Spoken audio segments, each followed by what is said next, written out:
Good morning. I will start this case by doing a little introduction. Indeed, the HubSpot and Motion AI Chatbot-Enabled CRM case study allow you to see from different point of view what it means dealing with a major new technological innovation and how to analyze both positive and negative aspects. It was precisely from this general concept of innovation and new technological application that the customer value management course from the start offered a considerable insights, especially with these two papers. A brief history of AI on the past, present, and future of artificial intelligence, and series in my hand, who's the fairest in the land on interpretation, illustration, and implication of artificial intelligence.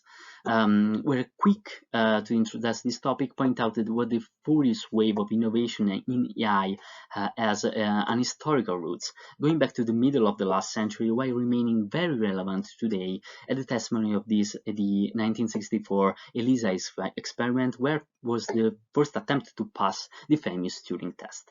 The consequent innovation of these centuries has allowed increasing the level of complexity up to modern concept of artificial intelligence, capable of interpreting a very large amount of data, known as big data, learning from it up to the point of completing specific tasks and predetermined goals through a very precise algorithm.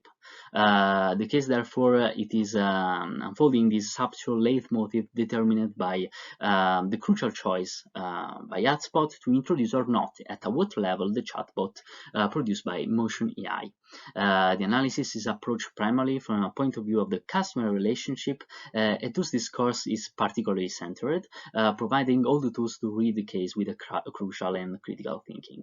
The evolution of marketing definition from a simple fil rouge between the product and the consumer, reported in 1935, to our critical organization for delivery of value to the customers in 2004, made it clear how these currently the marketing strategies are changing with the time, and there are always more the customer at the center of these strategies.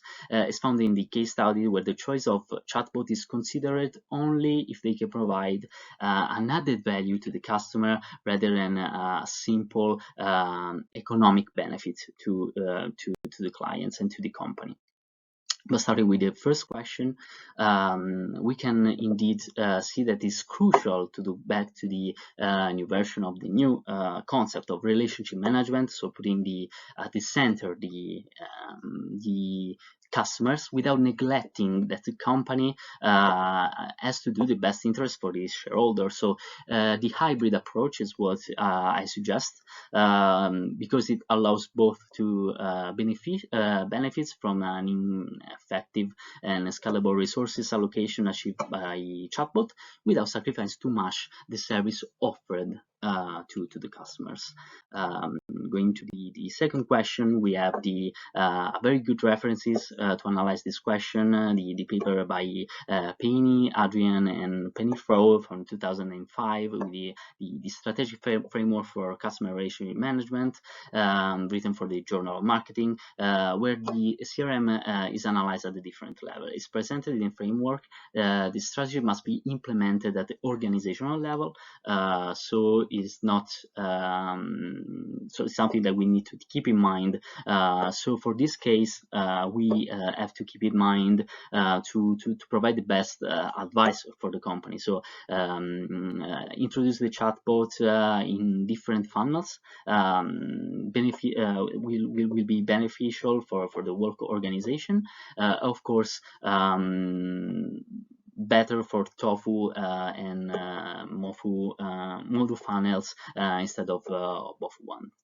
But again, we can go deeply with the customer management orientation explored by Sachs, Robert, and Bartle, with the SOCO scale and the measure of customer orientation of salespeople, which allows analysis of most suitable funnels in which will be possible to implement the chatbot without sacrificing the end customer orientation. So going to the third question. we can see that the reference there is to the customer satisfaction, and is linked to the quality perceived by the customer, and how it may ultimately impact by the company profitability. So the research was primarily done by Parasuraman and co in 1985, with a conceptual model of service quality and implementation for the future research. And of course by Reinhardt, Werner and Kumar in 20th century on the profitability of the long life customer in a non-contractual setting.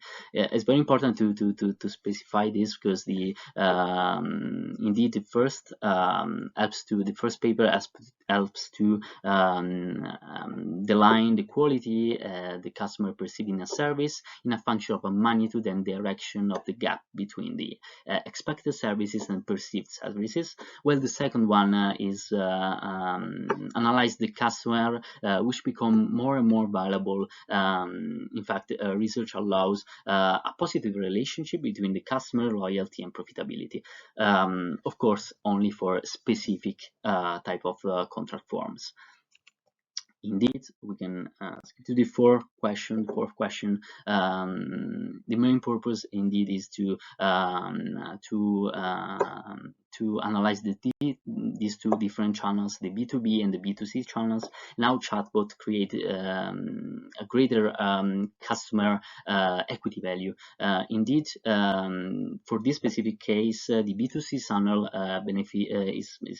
benefits more than the B2B for the inherent characteristic of the chatbot, and this will be resulting in a shareholder value influenced by the delta in the customer equity generated by chatbot in these two different channels, and the analysis is been extrapolated in for this from this paper, of course the Ellen Michael of 2017. So how to date your clients in 21st century, where it makes in relations the customer equity value and indeed the shareholder value of a project. Indeed, it is a CRM strategy.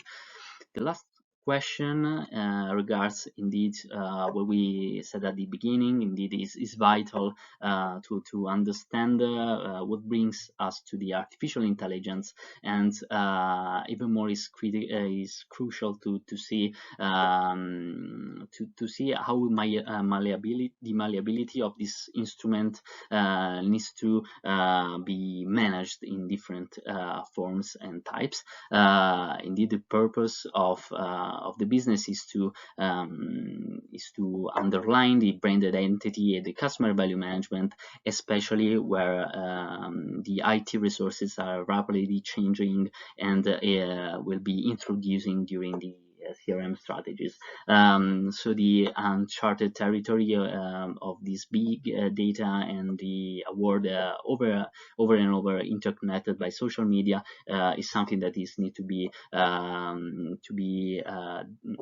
decided in a very caution way, and the CRM strategies implemented by these kind of brands needs to move accordingly to the changing of time. So thank you so much for your time from being there. I hope it was enjoyable discussion of this case, as well as the main topics of the customer value management course.